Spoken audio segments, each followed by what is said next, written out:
امام جعفر صادق علیہ السلام کے گھر کا سامان لانے کی ذمہ داری ماتب نامی شخص کے سپرد تھی۔ امام نے ایک دن ماتب سے دریافت کیا کہ قحط کا زمانہ ہے، یہ بتاؤ کہ گھر میں اناج کتنا ہے۔ ماتب نے جواب دیا کہ گیہوں اتنا تو کم از کم ہے ہی کہ کچھ مہینوں خرچ چل سکتا ہے۔ امام نے ماتب سے کہا کہ اسے لے جا کر بازار میں لوگوں کے درمیان فروخت کر دو۔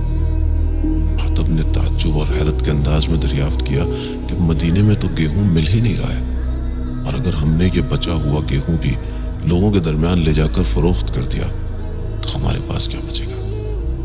امام نے فرمایا مجھے جو کہنا تھا وہ میں نے کہہ دیا، لے جاؤ اور گیہوں کو بازار میں فروخت کر دو۔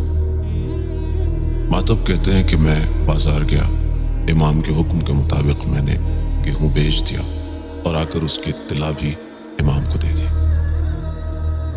امام نے فرمایا ماتب آج کے بعد ہمارے گھر میں جو روٹی آئے گی وہ روز کی روز آئے گی، اور اگر گھر میں روٹی بنے گی تو اس کا آٹا آدھا جو کا اور آدھا گیہوں کا ہونا چاہیے، تاکہ ہماری روٹی میں اور عام لوگوں کی روٹی میں کوئی فرق نہ ہو۔ پروردگار کا شکر ہے کہ میں اگر چاہوں تو پورے سال گیہوں کی روٹی کھا سکتا ہوں، لیکن میں یہ کام نہیں کر سکتا کیونکہ مجھے روز قیامت اپنے رب کے حضور